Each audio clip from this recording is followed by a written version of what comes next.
You're listening to The Invisible Addiction, a podcast investigating problem gambling. I would spend all day, literally all day, pumping pound after pound after pound into these machines. Yeah. In my head now, I can hear the ball spinning. On top of that, I might have lost hundreds and hundreds of pounds that day. And I'm there, mentally, I was exhausted. Okay, so joining us on the other end of the line today is Colin, who is an ex-police officer, ex-drugs and alcohol worker. He's now using lived experience working in gambling recovery support for Citizens Advice Gambling Support Service in Yorkshire, which delivers training and raises awareness to reduce gambling harms across the region. I'm hugely excited he's given up his time today to share his gambling addiction story with us. And I must say, actually, he was one of the first supporters of the Invisible Addiction podcast. So it gives me great pleasure to introduce the one, the only, Mr. Colin Bland. How you doing, Col? Morning, Alex. I'm very well, thank you. Very well. Excited to be here as well, to be honest. It's a pleasure to get on. I feel like I'm talking to a celebrity now. We're into the third series. Oh, behave. It's starstruck. Oh, blimey. Oh, stop it. Well, yeah, I mean, I've obviously we'll dive into your kind of gambling addiction story today, and that's what I really want to kind of get into. But I don't know. Selfishly, I'm quite interested in the whole the police officer story. So I don't know if you want to maybe just kind of start us off by talking about your background and experience. Maybe kind of kicking off, with your time as a police officer, perhaps. Yeah, of course. So I joined the police in 2001, August 2001. I joined Greater Manchester Police. I'm from Yorkshire, as you can probably tell from the accent. But I joined Greater Manchester Police August 2001, and I worked there until August 2008. During that time, I was predominantly what you would consider a response cop. Blue lights here, there, and everywhere, that kind of thing, dealing with anything and everything as it came in.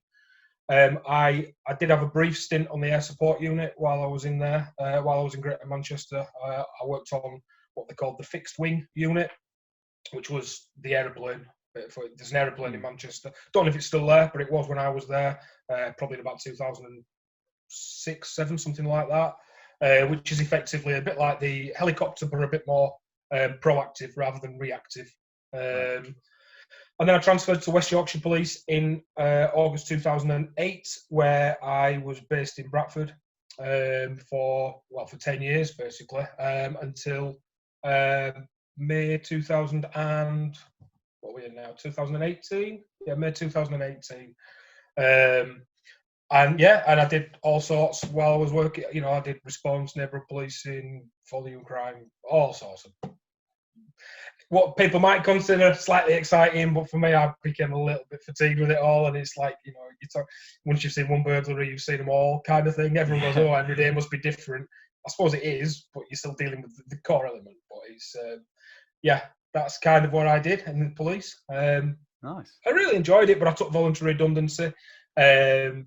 Partly because I became a little bit despondent with the police, but also, as we'll touch upon, because of my gambling over so many years, I'd accrued massive debts, and the opportunity to take voluntary redundancy with 17 years service led to a sizable payout, which would then help to clear some of the debts. So that, not going to lie, was a motivator to leave as well. I was ready to leave, if truth be told.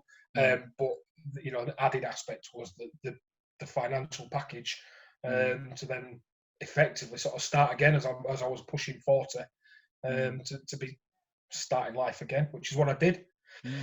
From there, I left the police. I actually had, because of that, I had the summer off in 2018, which was nice. Well, that was the hot summer. That was the hot summer, wasn't it? It was a nice summer, yeah. I didn't have money in the bank as such, because the money that I got from the redundancy was used to pay off a lot of debts. But it just, because I didn't have them debts, I suddenly felt a little bit more affluent, because I didn't feel the shackles of the debt as it was. So I wasn't working. I had enough to get through the summer and just enjoy it. But then I I wanted to do something. It sounds a bit sort of self-righteous and a bit, but I genuinely wanted to do something to help people. I know that's a bit cliche and trite, but I do enjoy helping people. At the time, I wasn't ready to help other people with gambling issues because I personally wasn't ready. But I went into drugs and alcohol recovery work. I worked for an organisation called CGL, stands for Change, Grow, Live. I worked in Dewsbury, and I was the Criminal Justice Recovery Coordinator, was the rather grand title. But effectively what that was dealing with people who had substance and alcohol dependencies that were engaged and were within the criminal justice system. So in fact, I had some really tricky clients, is the easiest way to put it. You get people that move into drug and alcohol recovery for because they want to stop. A lot of my clients were forced to go there as part of, be it prison release conditions and things, or to not go to prison to engage with services.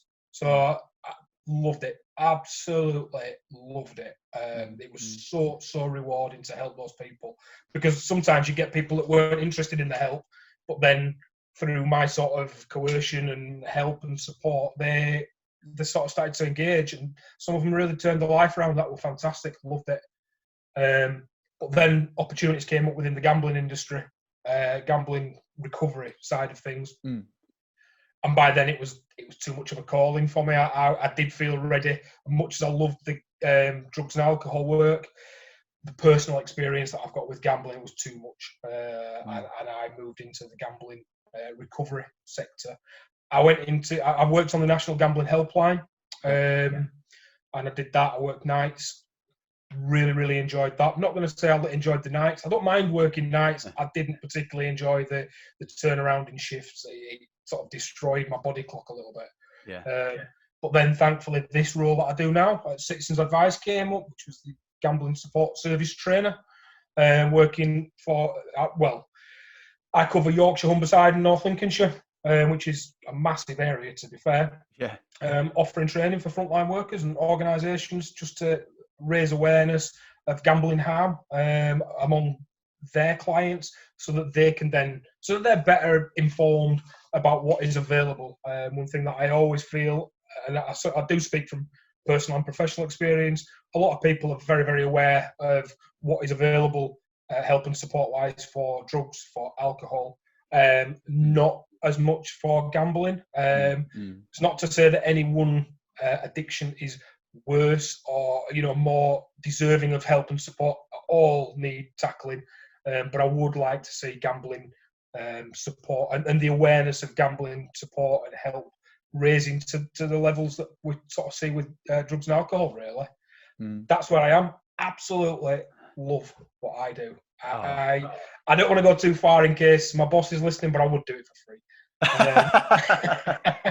Yeah, this is recorded now, so they're going to hold it to you. Oh no, that's absolutely brilliant.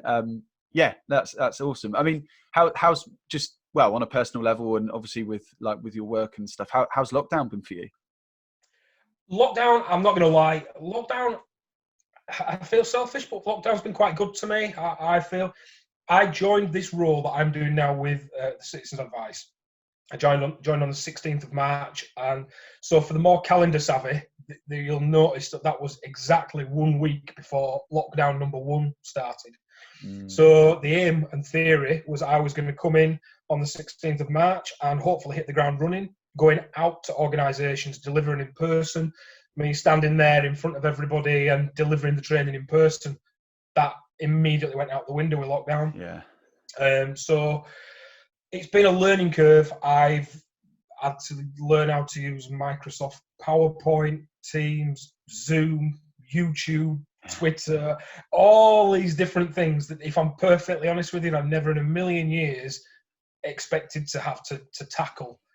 But I've enjoyed it. I really have enjoyed it. And I've got to say as well, one massive thing for me is because of that, it has led to things like this, being able to do this. Had it not been for lockdown, I probably wouldn't have gone on Twitter. If I hadn't have gone on Twitter, I wouldn't have met you. I wouldn't have met the absolutely incredible community that is out there, because you and I both know that the community out there is it's blown my mind, if I'm totally honest with you. Some of the people out there are just incredible. And the support that everybody sort of provides to one another it is just phenomenal. Even I was unaware. I had no idea. And I think that lockdown has driven a lot of people online, both in terms of obviously gambling, but also from in a more positive sense, and the social media side of things. And people are, I see regularly people that suddenly spring up, and it's like, I'm struggling, or I'm trying to combat this addiction. Has anybody got any tips? And the people just jump on it straight away, and people can't give enough help and support. So lockdown has been really, really good. I know some people have struggled. And I feel bad for them, but on a personal level, it's actually probably benefited me in terms of what I can get out of it for the online side of things, and new ideas really about what we can do moving forward. I think the world's changed and isn't going to go back to how it was ever again. Not in the way that we remember it anyway. No, I'd agree. I would agree with all your comments about the supportive community, and I just think it's awesome that, like, we met each other. We've met, some amazing people, and we're able to do such a thing. And this is now the new normal, isn't it? Doing things on Zoom and such like. And I'd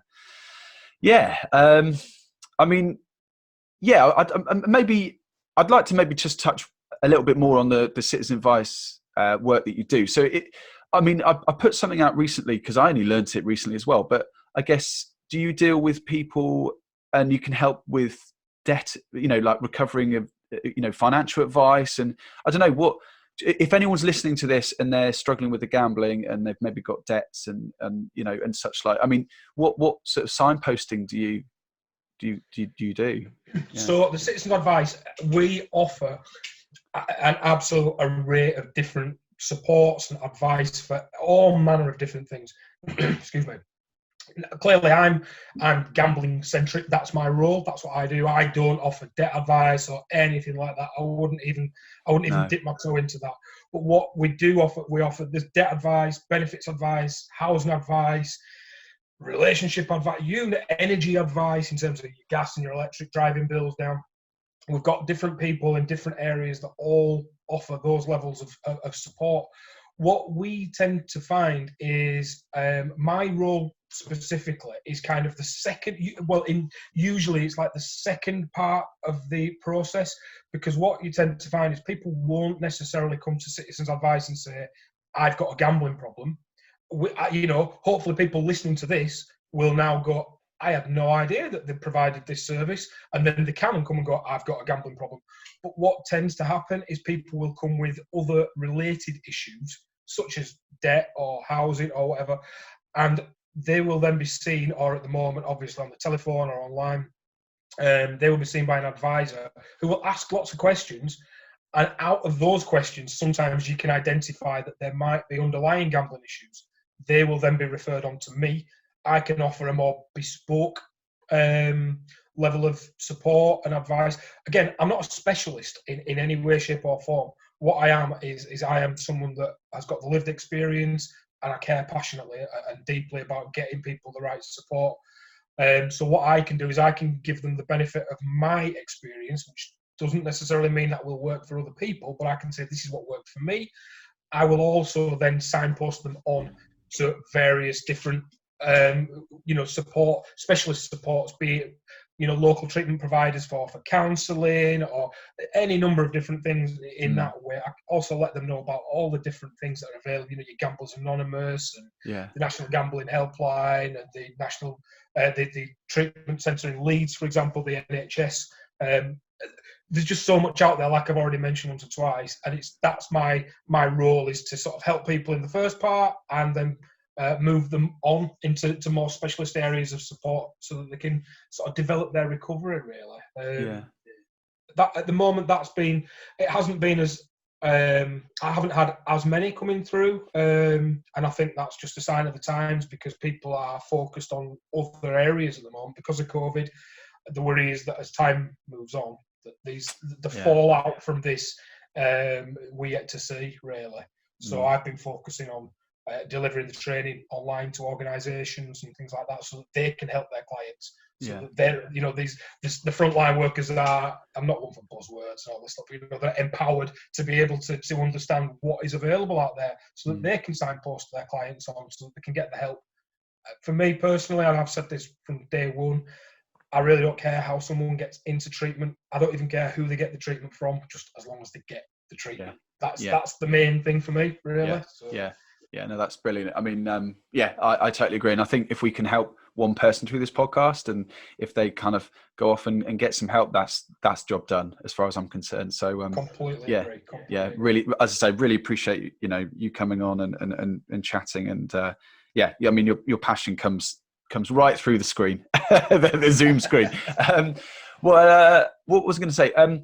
So it is free to use, and the Citizens Advice it's nationwide, isn't it? There's bureaus. It is. Yeah. Okay. So it's completely free. Citizens Advice is nationwide. Yeah. We have, in terms of the gambling side of things, obviously I'm Yorkshire, North Lincolnshire, and Humberside. I have equivalents up and down the country in various different regions. So if you were to go to your Citizens Advice, there will be someone. This isn't just Yorkshire, Humberside, and North Lincolnshire. This is nationwide, and so anybody, like I said, go to Citizens Advice, and or anywhere really. I've got to say, other services are available. Yeah. But we do that. We offer that, and particularly from an organisational level, any organisations out there that are wanting training and to know a little bit more, definitely get in touch. Definitely. Fantastic. Well, I mean, I'd like to sort of almost do it. We've almost done it back to front in my my autistic brain. I like to kind of talk about the gambling addiction first, and kind of what you've been up to afterwards. But it's great to hear. It's great to hear all of that first. But I mean, it seems sensible to perhaps dive into your gambling addiction story and to hear about how that began. So, I mean, do you want to kind of kick us off and maybe talk about how you got into betting and how you started? Yeah, of course. How I started, I mean, how long have you got? But I mean, this goes back. I mean, I'm 42 now, and I can remember the earliest times that I can remember were going back to being probably about 12 years old. So you're looking at 30 years ago. Knocking off school, I started smoking around 12, 13. I'm not proud, but I did. I don't smoke anymore. I haven't smoked for 15 years. But, at the time, I did. And I used to knock off school and we'd play cards. That's what we would do. And we would play cards in, like, the flat stairwells, and we'd play for cigarettes. I know, it's ridiculous. I look at it now, and, I've got 3 teenage kids and stuff, and I look at them, and they're all, they're 16, 15, and 14. So the idea of one of them being 12 and smoking and playing cards is just preposterous. But that's what I did. That's kind of how I started with it all, really. That, and I've watched like your YouTube videos and obviously listened to your podcast and things like that. And some of the things that have always really stood out to me is like when you talked about arcades going in, as a teenager and a youngster, like they're going to Blackpool or your Skegness or whatever, your equivalent. That always, and I can't explain it, always had a real fascination for me. I don't know why. I have no idea why. But if I could have done, I would have spent all day, every day on my holidays in there. The idea when you go on holiday with your mum and dad to these places, and it's like, right, come on, we're going out for the day. I can remember being gutted, thinking I'd rather just stay here. All these flashing lights and this, that, and the other, and so, once as I got a little bit older and sort of got 13, 14, 15, I started going to these arcades. I remember I worked at Bradford Ice Rink when I was 16, but I used to go ice skating there for years and years, and used to have to walk past a place called Diamond Horseshoe, which was a gaming place. Downstairs was, and this is where you look at it now and you think this probably wouldn't happen now, but downstairs was the adult gaming bit, the fruit machines. Upstairs was where, at the time, it was your Street Fighter 2 and your Mortal Kombat machines and things like that. You used to have to go through the adult bit to go upstairs That's mad. the children's bit. It's ridiculous, isn't it? But Yeah. so we used to spend a lot of time in there. You'd go in there under the guise of let's go have a game of Street Fighter 2, and the staff weren't particularly bothered about how old you were because there were groups of teenagers were all, in theory, going to the ice rink. You'd not get to the ice rink because you'd have to walk past the Diamond Ocean. You'd never make it. And so I'd spend time in there, and that was probably where it first really sort of, I wasn't aware at the time. I didn't know that's what was happening, but that, I was gambling, slot machines and things like that. Again, showing me age and stuff. But I remember the fruit machines where the jackpot was £6. And that £6 paid out in tokens, so you wouldn't want to win the jackpot. I can always remember this. I think clearly at the time the law must have been something like, or if there was a law, that if it pays over £5, then it pays out in tokens. So the second best prize was £4.80. So you'd never want to win the jackpot. You'd want to win the £4.80 because that paid out in cash. And I can just little things, that's how long I've been gambling. Those silly things that, Yeah. So, and that basically just progressed. As I got a little bit older, I started playing more and more and more. And it was around that time that the jackpot levels started to change and the tokens were done away with. So it was paid out in cash. So that was more, that incentivized me to go more because you think you can win more money. Yeah. And that carried on then all the way through my teens. And I remember when I was about 17, I got a job at Yorkshire Water, just sort of customer service side of things. I can remember I used to take time off. I would book annual leave. And I mean, I suppose enough time's passed now to say that I might have chucked the occasional sickie at 17-year-old. But to go to these places, I would spend all day, literally all day, pumping pound after pound after pound into these machines. And I know we spoke about it before.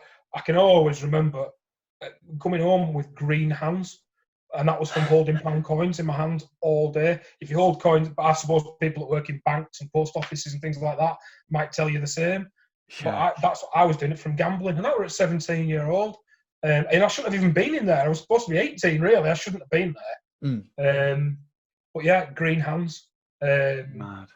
It just absolutely ridiculous. And that then, I then sort of turned into let's go to the bookies. And so that was the next thing for me, really. 17, 18, started going to bookies. I love my football, boxing and darts. They're my big passions.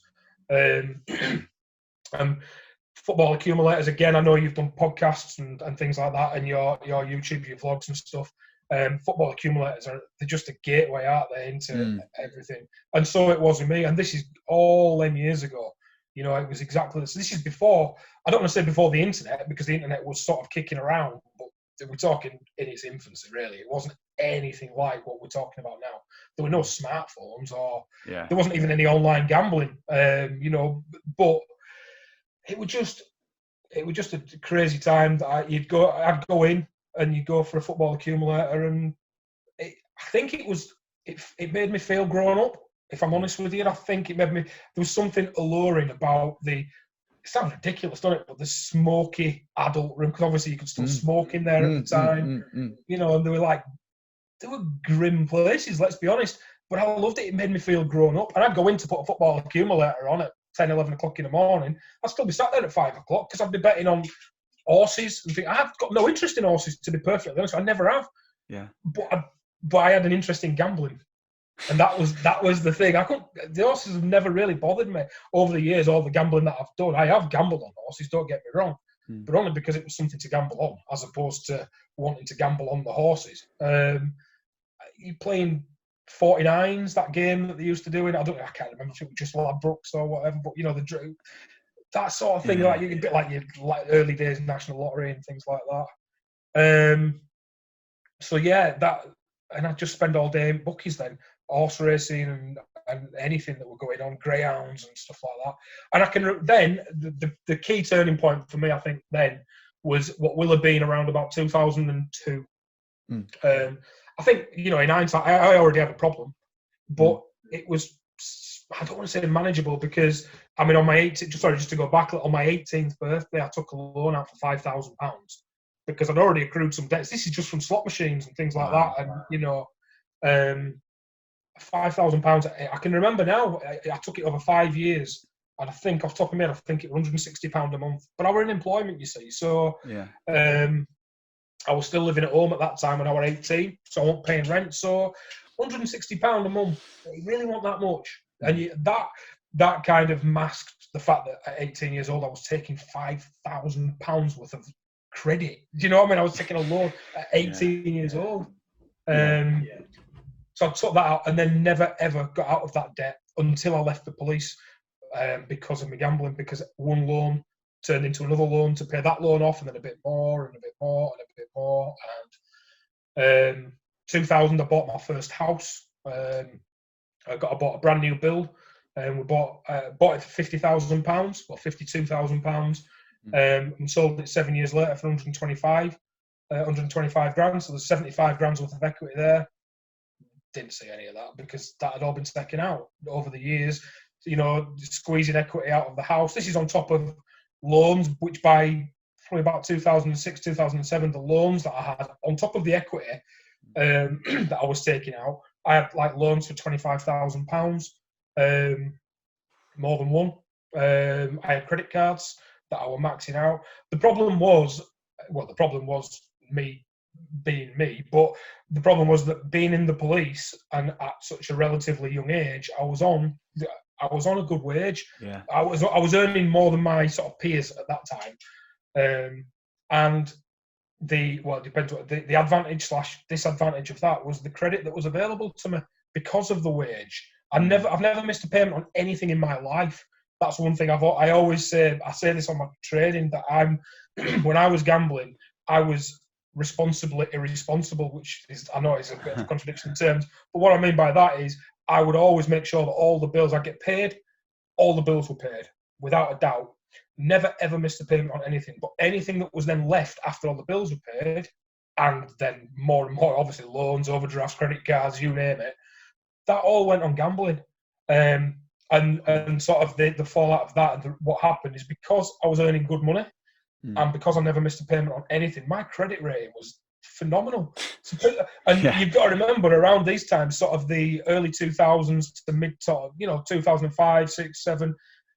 This was before the financial crash in 2008. They were chucking money around left, right, and centre with banks. They couldn't offer you enough. You know, they were wanting you to take. Are you sure that 25,000 is enough? And you're like, yeah, it is. Thanks very much. But then once they plant that seed, you know. I used to know the people in the banks because I'd go down and like every 6 months I'd be taking out another loan to pay off the last loan to then maybe give me another grand on top of that, which then, you know, you'd have these ideas that you were going to spend it on a car or whatever. I didn't, because then in 2002 I broke my ankle in police. I didn't do it on duty. I did it on a night out, to be fair. I was drunk. Yeah, well, you know, these things happen. Yeah, half of the course, isn't it? Yeah. But what happened then is because I was off. Once my ankle was broke and I could get about, I could go to the bookies during the day because I wasn't at work. Yeah. So I was off all the time, and that's when the fixed off betting terminals came in. Oh yeah. Yeah, and that was the spiral. I mean, my gambling was already bad. But these things, as anybody that's played them will tell you, they were the ruin of me. To be totally honest with you, yeah. I can remember them coming in. I can genuinely remember. I was in Ladbrokes at Littleborough, which is a little area outside Rochdale, and I can remember them wheeling them in. They were wrapped up in the cellophane and this, that, and the other, and they brought 2 of them in. I know that everywhere has 4 of them nowadays for, you know, because of licensing. But at the time, they were new. So this will have been 2002. They wheeled them in. I remember them turning them on. I remember looking at them, thinking, "Oh, what are they?" And then once I found out what they were, I can honestly remember thinking, "Wow, you'd have to be a right mug to play one of them." Yeah. A few weeks later, here's that mug, you know, and because, you know, just, I'll just put 20 quid in. Yeah. And it never ever stopped, and that went on for years and years. I remember at the time I was with my daughter's mum, and she was working, and this was before my daughter was born, and I can remember she would be at work and I would be in the bookies all day. She'd go out to work. I'd get down to the bookies for, I think, off the top of my head, I think about 9:30 that they opened then. I'd be there.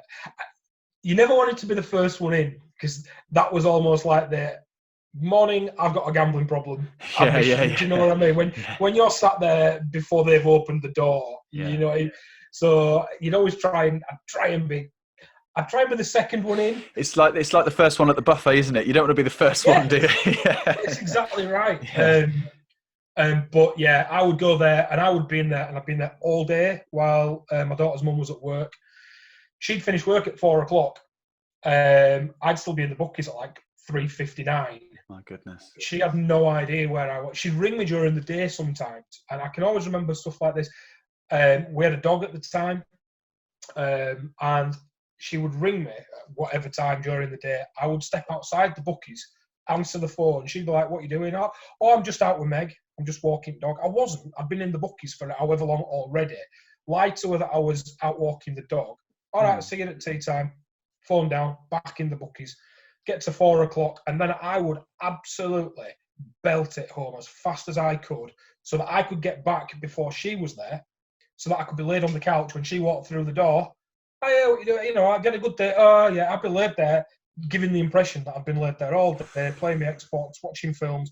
I hadn't, you know, my heart would have still been beating through my chest at that point because, you know, I'd rushed home and I would be feeling, oh, mate.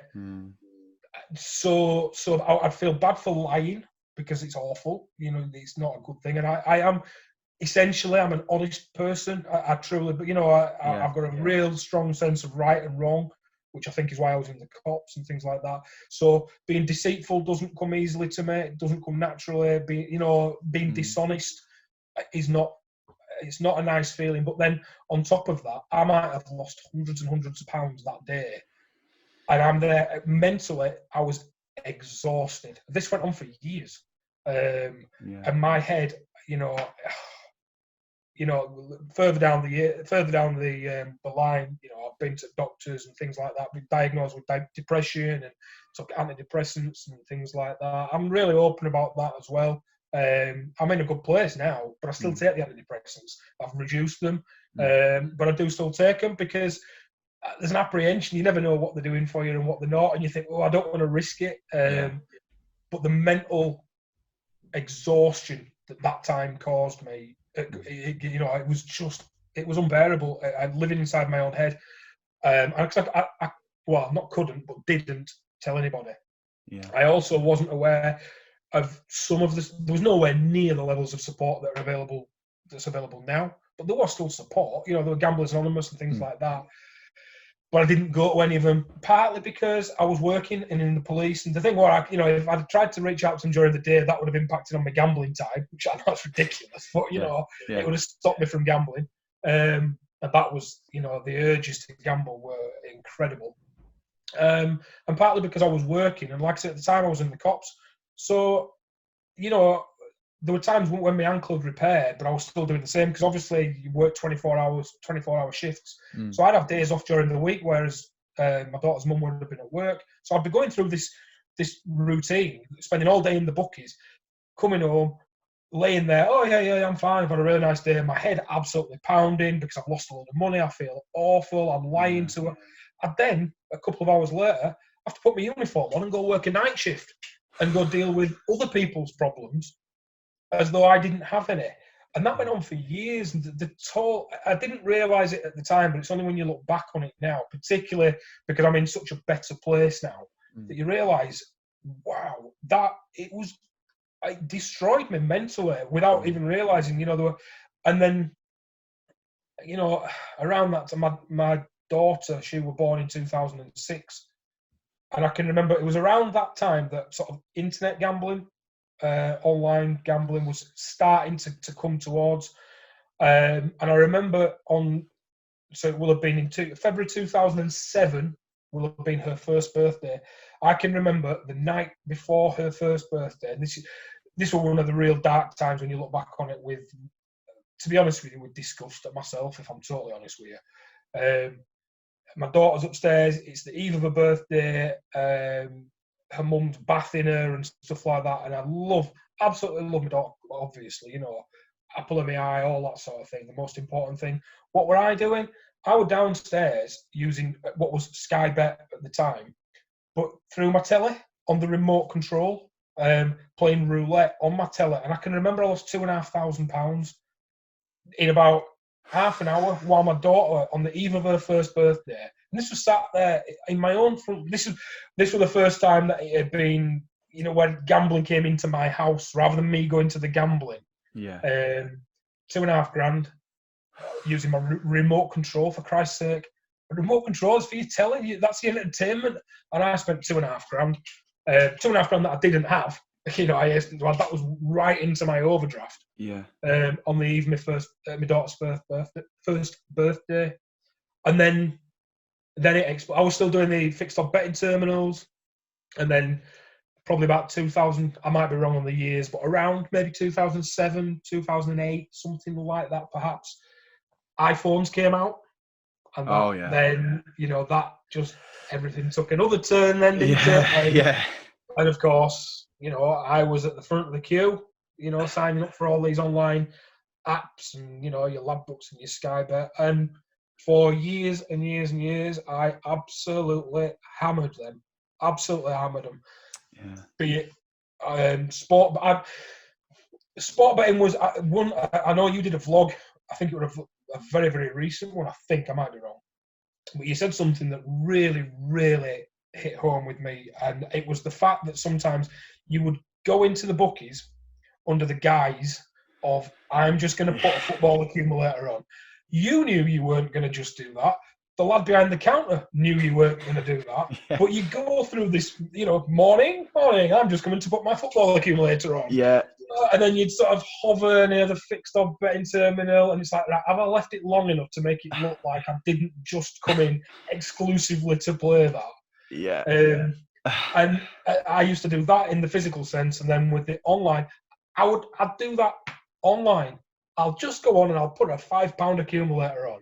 Yeah. I know full well that I was going to end up on the roulette online or whatever, or I ended up losing so much on roulette over a long, long period of time, be it on the fixed odd betting terminals and online, that unbelievably, I actually managed to crack that I'm no longer playing roulette because it discussed just.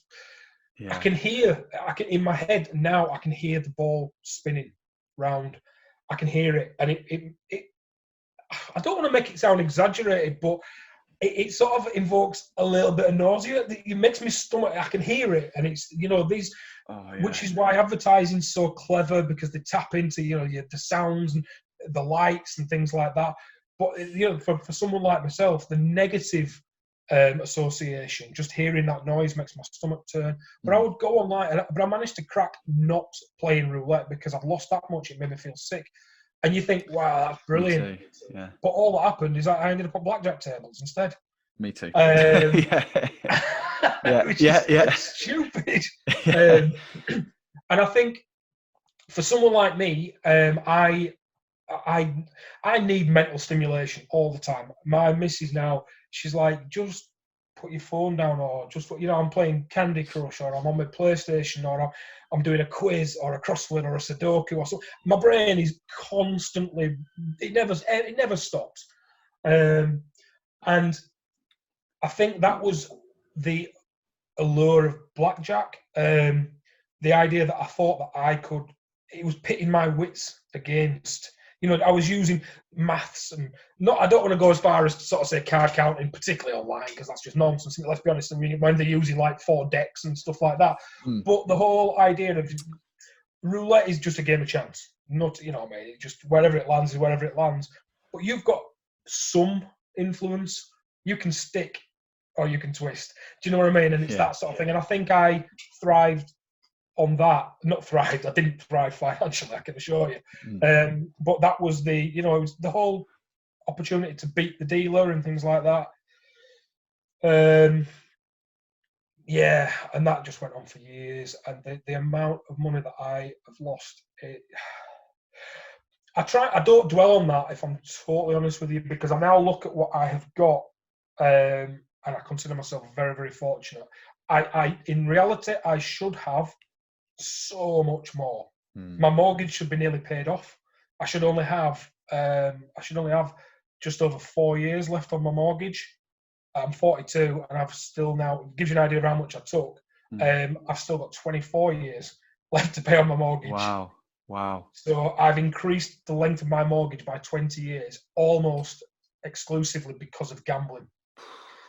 That, but it's all relative, isn't it? There'll be people that have suffered just as badly, but nowhere near as much in terms of finances, and there'll be people that have lost far more than me. But it's relative to your lifestyle and things like that. And what I mean by that is, I'm content with what I've got now. I consider myself very, very fortunate to not be homeless and things like that, because I managed to eventually. I've addressed it. I've got a grip of it. I've accessed support and things like that. But it's cost me an awful lot over the years, and I don't just mean the money. The money's not been, it's not, the money's not important in that respect now. But the things that I've lost friends. I've lost friends to suicide. There was a chap going back way back in, what will it be? Probably the late 90s, around 2000. We used to gamble on the slot machines that I was telling you about before, and he got himself in a load of financial problems because of it. I wasn't aware of the level that the debt that he was in. He committed suicide. And I mean, that's 20 years ago, and something like that, you kind of look back and you think, why did that not trigger something in you, Cole, to stop? But it didn't. I've lost my relationship with my daughter's mum. We separated. We were together for 13 years. It's difficult. The way that I always try and view things about it is that it might not necessarily be. You can't turn around and say we split up because of the gambling. That would be a lie. But what happened is, because every problem that I've ever had, in some way, shape, or form, you can trace it back to gambling, or the influence or the impact that gambling has had. And what I mean by that, for example, things like I separated with my daughter's mum in 2011. We'd been together for 13 years, but the amount of money that I gambled, we had one daughter at the time. She wanted more kids. I did, but the reality was we couldn't afford it. We couldn't afford it because I'd gambled all the money. So we never had a second child. We should have had a nicer house, a bigger house. We should have gone on more holidays. We should have had better cars. We should have had. And don't misinterpret. This is a materialistic thing. I'm just talking about the things that people strive for in everyday life. You've got a house, you want a better, bigger house. You've got a car, you want a nicer car, or you want to go on holidays, or more exotic holidays, or lovely. We did none of that, and it really, really inhibited our lives. And that breeds a frustration within your own relationship, and ultimately over time, it destroyed us. To be fair, and we ended up splitting up because of it. Little things like I can always remember trying to intercept the postman, again pre-online banking and things like that. Yeah. Because my statements, I used to feel sorry for the postman because he must have had a bad back carrying my bank statements. Because they'd come and they'd be 4, 5, 6, 7 pages long because of all the transactions over the course of a month or whatever. Wow. I would try and intercept him, trying to get to the postman before my daughter's mum, because she caught me out so many times and stood by me, and eventually it all got too much for her. There are other factors as well, but predominantly down to what we were able to do. And I think we would have had you don't know, it's hypothetical, but we could have had a happier life or a more fulfilled and wholesome life had I not been gambling. It cost me my relationship with my parents. I haven't seen my parents for, blimey, what are we in now? 2020. Last time I saw my mum and dad was the 1st of September 2012. My goodness. So we're looking at over 8 years since I've seen. Is them. that because of the gambling, or is that just something separate? Or it's no. It's linked. This is what I Yeah. say. There are other factors that Yeah. I don't, sort of other issues at play in this. However, I had to borrow money off them. There were times where I like I said earlier on, my credit rating and the available credit to me was phenomenal. But I did eventually max it all out, and I couldn't get any more. And I reached a point where I was like, wow, what do I do? How am I going to get through this month? And I went down and I saw my parents. This is, I don't know, 2009, 10, something, I'm guessing, something like that. Went down, broke down in tears, totally fessed up. This is me. I'm a gambling addict. I've been doing this for all these years, yada, yada, yada. And my parents bailed me out, thankfully. And when I say bailed me out, there was always a responsibility on me to pay them back, which I did do for a period of time. But then reneged on the payments that I made back to them, which caused friction. Some of it, there's different parts of why and what have you, which I don't really want to go into. But equally, I stopped paying them back as well because I was still gambling. They bailed me out, but I couldn't stop gambling, and it caused friction. And among other factors. This is what I say. You can trace it all back. Gambling has had some influence in every problem I've had. 2011, I split up with my missus that I've just said then, my daughter's mum. It came to a massive, massive head with my parents. And Christmas Eve 2011, I tried to commit suicide. I drunk Christ knows how much whiskey. I can't even I can smell whiskey in my nostrils now saying it, and it makes my mouth feel awful. And absolutely took a shed load of tablets. I got found. It was a bizarre. I won't bore you with the whole thing, but I was supposed to be working Christmas Day that year, because I were in the cops. I was supposed to be in at 7 o'clock Christmas morning. I didn't go in, and then through a really, really, it's too long to tell the tale, but through a really weird chain of events. I'm not a big believer in all fate and people watching over in any of that stuff. Each to their own, fair play, but it don't do it for me. That day was bizarre for the amount of coincidences that led to me being found on Christmas morning when I was found. There was so many weird things that on any other day, these things would not have happened. But it led to my parents coming up Christmas Day 2011, finding me, ambulance, 3 days in hospital, drip, all that kind of stuff. And that, there was a big, big part of that was because of gambling. I don't want to be disingenuous because some people, there's tragedies that we all know of that people have taken their own lives exclusively because of gambling. It'd be disingenuous of me to say that I did that because of gambling. That wouldn't be true. But what is true is that gambling played an enormous part in the build-up so that it cost, like I say, I split up with my daughter's mum about May 2011. And then it was Christmas Eve 2011. The reason I split up with her was because of the money and the gambling and the things that we couldn't do. So it cost me my relationship. Over the course of that year, my mental health deteriorated. I was still gambling, couldn't get a handle on that. The parents thing, gambling played a significant part. And, I'm very, very grateful to still be here to sort of tell the tale.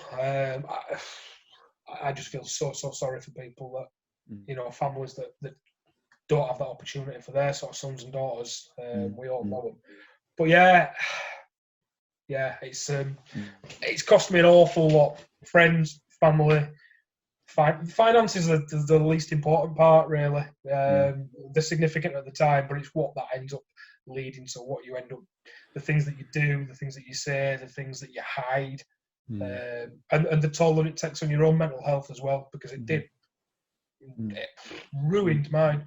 I was in a dark place for a long time.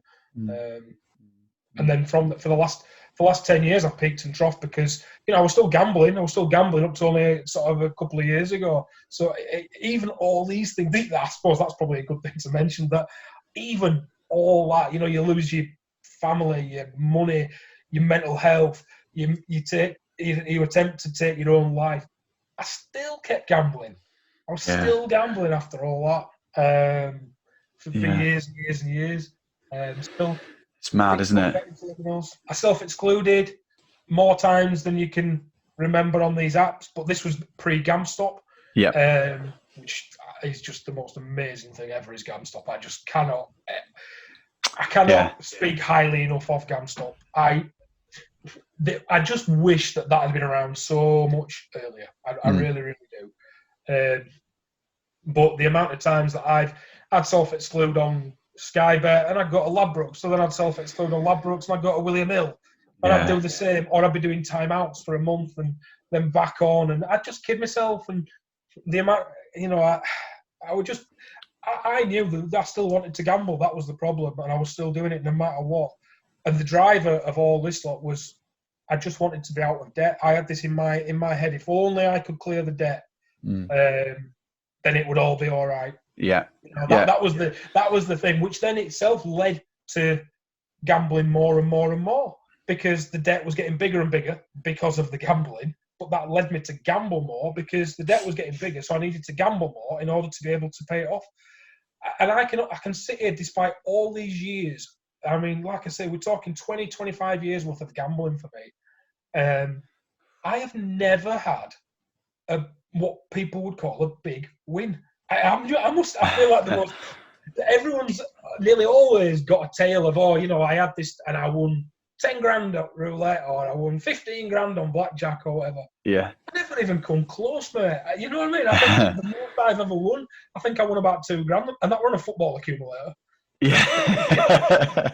I've never ever had this big win. So why my brain told me to keep chasing and chasing and chasing, I am not. I just don't know. It's just an evil, horrible addiction. Yeah. I would agree. Wow. I found quite a few parts of that quite hard to listen to, especially the suicide part of your story there. It was it was getting a bit welled up, mate. But what how did you get help? How did you stop? You spoke about self-exclusion. So how did you how did that come about? Was it sort of, did you say about 2 or 3 years ago or something that you kind of finally managed to stop? Yeah. GamStop, I can attribute a massive part of my sort of recovery to GamStop. Yeah. I signed up. I can't remember when did GamStop start? 2017, something like that. I think a couple of years ago. Yeah. Almost as soon as it started, I signed up. But even then, there's still a little part of me then and now, but the different. I'll sort of mention in a minute why there's a difference. That I self-excluded for a year. GamStop, for anyone that doesn't know, I know most people listening to this will be well aware of what it is and how they can do it, but you can self-exclude for 6 months, a year, or 5 years. And I only did for a year. Now, really, I should have done for 5 years. That would be the obvious thing to do, but I didn't. And then when you start to look at it, you go introspectively, you go, well, why did you only do that for a year when you could have chose 5? You knew you were doing it for a reason. You were self-excluding because you were out of control. You couldn't control your own gambling. So what makes you think that in a year that will be all right? And you'll be, and the reality is, because I enjoyed gambling. I know that, that's probably not what you should say, but I did. I enjoyed, I know we spoke about before, I enjoyed the anticipation of gambling. We spoke about that once before. Yeah. And it was the thinking about gambling, the plotting how you were going to gamble.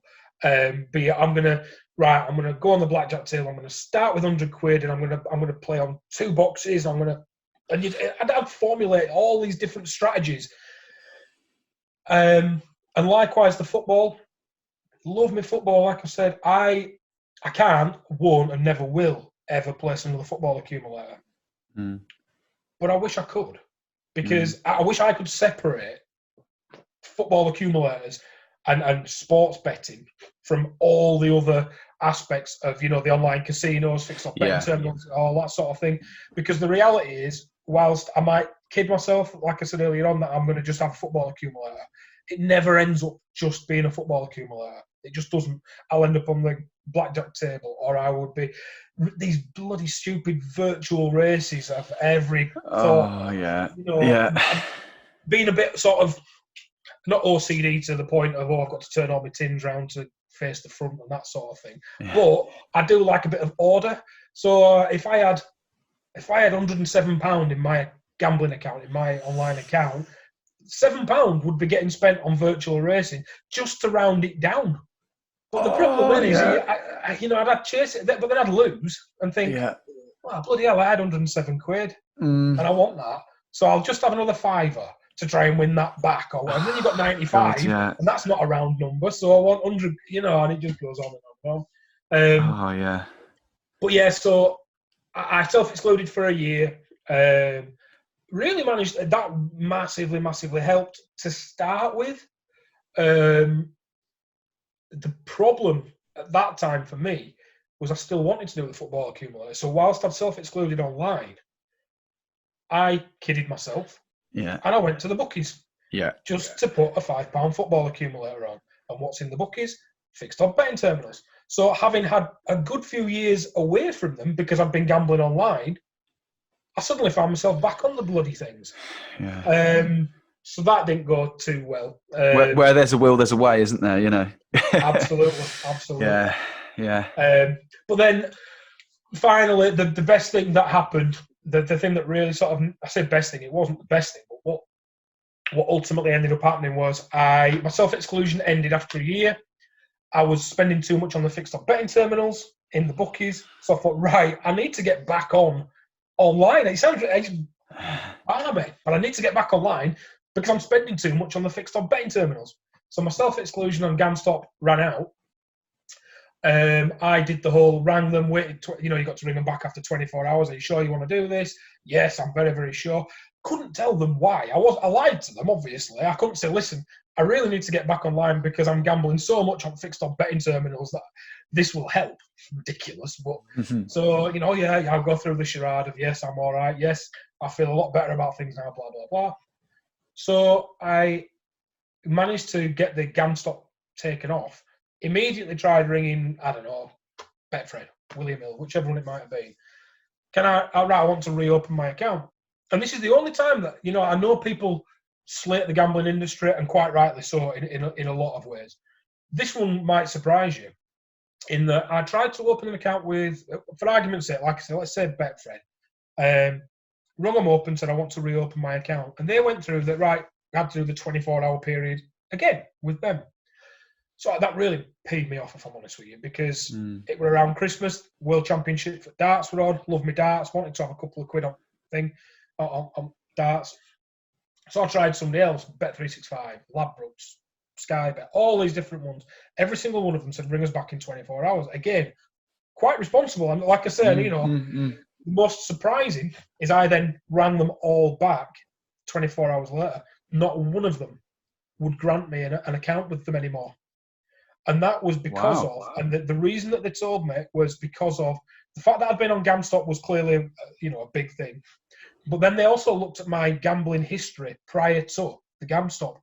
And they all told me that my gambling history was so erratic and so, big losses very, very quickly. And then they'd not hear from me for days. And the reason for that is because I was that paid off with Betfred because I'd lost a fortune with them. That, right, I'm going to go to William Hill. I'm going to try and win it, that sort of thing. So I would go, and I'd be self-excluding, or I'd be doing timeouts for a day at a time, or 3 days at a time, or 5 days at a time. There used to be times where I'd put my account would be open, I'd put the football accumulator on, for argument's sake, on a Saturday morning.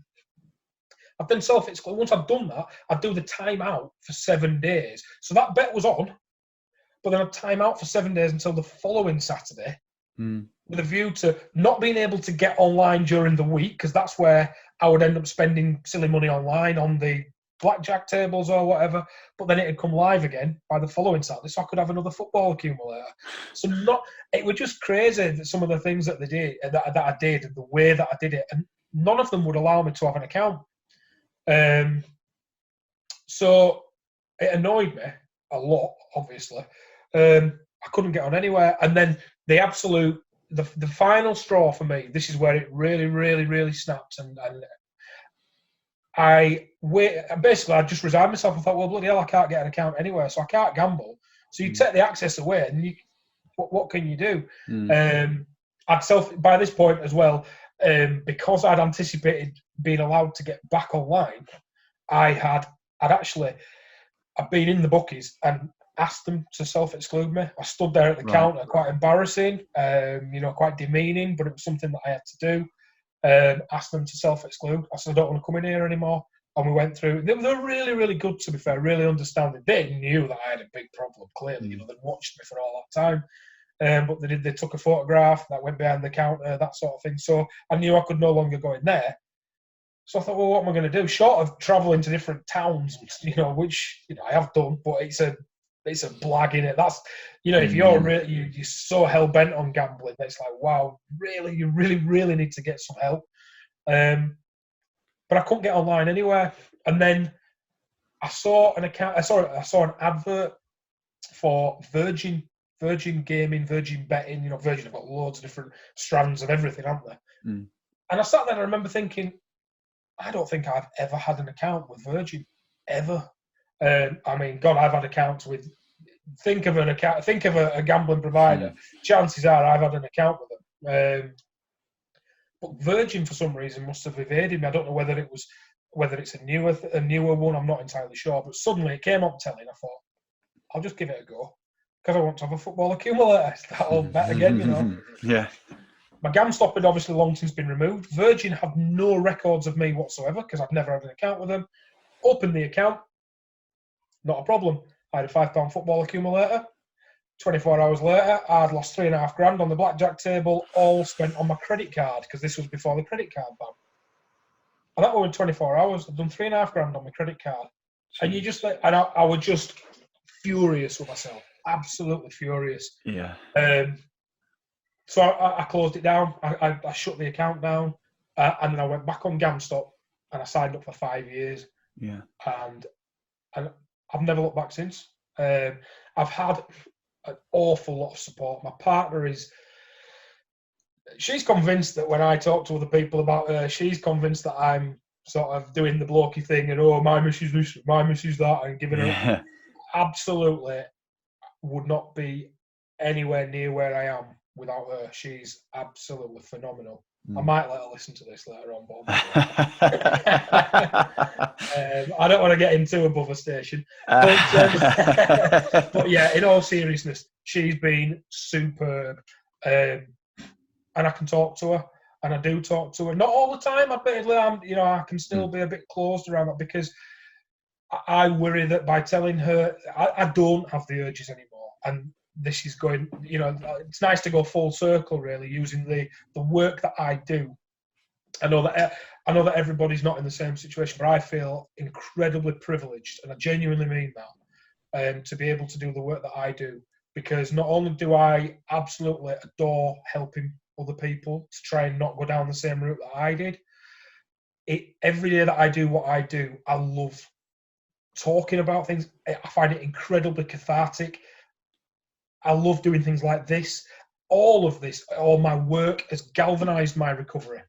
And the more I tell people about my story, which is again why I'm doing this, it absolutely galvanises my own recovery. And I feel stronger now than I have at any point in my entire life. And, there's so many different parts to that, really. Like I say, the GamStop was brilliant. The online community that I'm now part of has been phenomenal. And like I say, I get so much satisfaction from knowing that I might have had even just the tiniest influence in somebody else. Quite often you'll never know. And that's, certainly from the drugs and alcohol work that I did, sometimes you'd never know how much of an impact you may or may not have had on somebody's life. Yeah. The online community is brilliant because sometimes you do.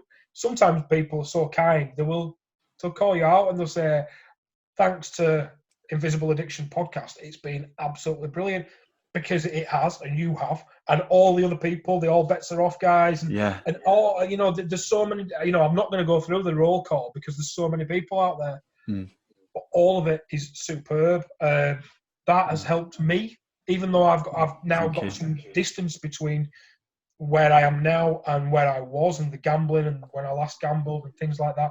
There's some significant distance, but as part of that journey, all the support and everything that's out there has also helped, and doing what I do and everything.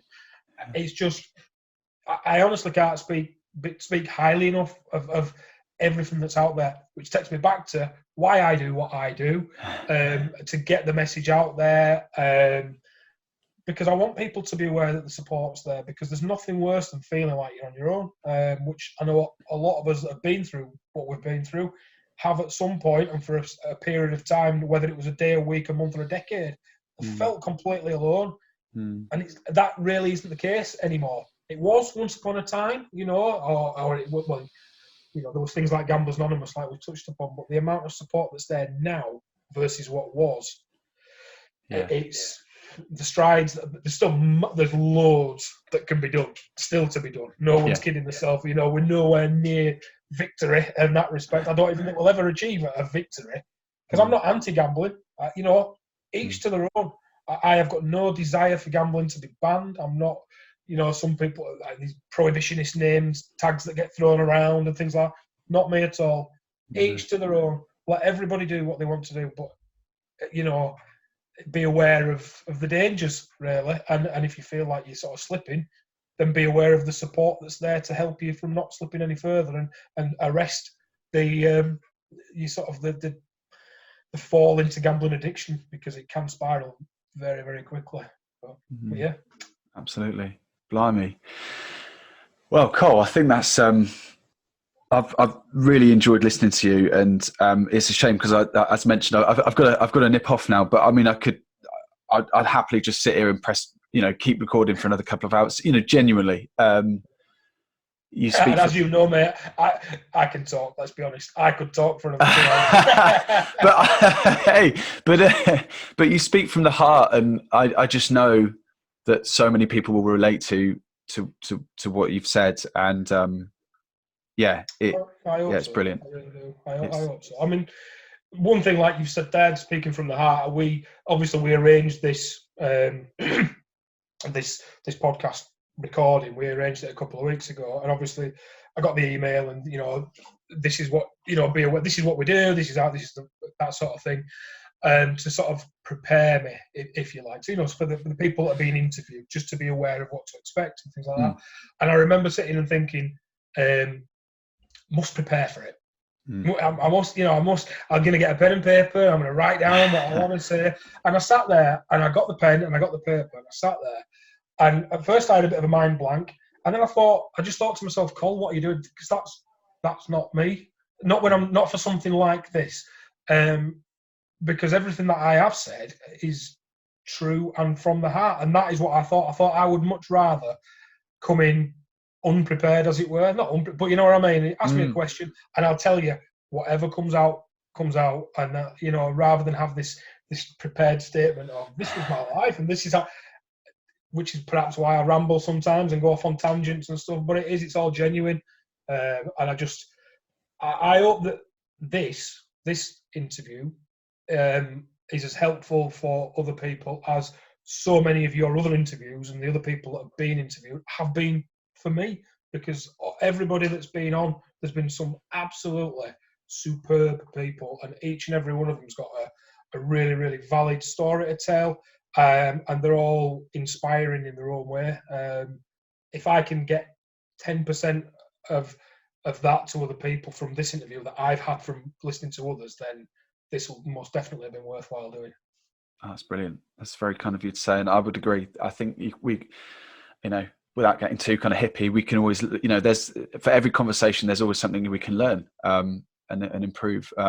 And yeah, selfishly, it's a bit like therapy. Every time just sitting here listening to you, it's inspiring for me, and it helps my my own recovery and stuff like that. So, Cole, it's been an absolute pleasure. I've enjoyed it, mate. I really have. It's been brilliant. So, well, maybe we'll have to do this again. Maybe in the future we could do like a catch up, a version 2 and just a catch up. But just before we go, where can people find you? Have you got a Twitter handle? I mean, obviously I'll put it in the show notes and stuff, but it's would you like to say where people can find you? Absolutely, yeah. So my Twitter account is at Gamble Support YH. YH standing for Yorkshire Humber. I've got a YouTube channel. I don't post on that. The reason for the YouTube channel being set up was during the summer when we were in the grip of lockdown number 1 anyway, and it was to get some information out there, because like I said, my primary role is training frontline professionals so that they can identify help for their clients and things like that. So I did do a YouTube channel, that is the Yorkshire and Humber Gambling Support Service. All that is just, it's basically little bite-sized chunks of what my training consists of. It's not necessarily for the people that are struggling with addictions and stuff. It might be valid for some of them, but it's more based for professionals so they can understand how to help their clients better and to signpost them into service. But yeah, the main one really is the Twitter. I go through fits and starts on Twitter. Sometimes I'll be on there all week and then I might have a couple of days off and things like that. But people can always reach me. Like I said, at Gamble Support YH. And then, the final plug for if there's any organisations out there that have listened that want to have the training, it is free. Just drop me an email. My email is colin.bland@calderdalecab. So that's Calderdale, CAB, all one word, .org.uk. Yeah, that's brilliant. Yeah, brilliant. But yeah, I honestly, anybody wants, I love to do. I'll do Zoom chats with people. I love doing this. Like I say, it's brilliant. I'll do it all day, every day. On a morning, an afternoon, or a night, or a weekend. I'm not bothered. I enjoy what I do, and hopefully, if that helps somebody else, then brilliant. Happy days. All right, thanks very much, mate, and I'll see you soon. Yes, mate, no problem. Yeah, it's been really, really good. Thank you for having me, mate. Keep up your good work. It's fantastic. Love it.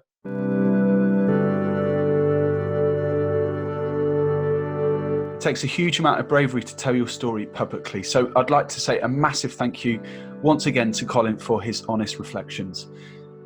There were lots to relate to, but I could really resonate with the feeling that as a young man, gambling is a rite of passage and makes you feel grown up. I don't know whether it's the fact that in a bookies, which is full of men of all ages, it was easy for me to get drawn in with the excuse that, well, everyone does it and, well, it's part of our culture, right? Which helped rationalise it for me in my mind. Colin has a harrowing story and it's inspiring to hear how he is using lived experience to help others. I wish he could help me, or he was around when I needed help the most. He's an amazing man, doing amazing work with Citizens Advice. Well done to him. So, I'd like to speak to another man who helps others recover from gambling addiction. Let's find out in the final episode of Series 3 when I speak to former lawyer and peer recovery specialist, Jeffrey Waserman.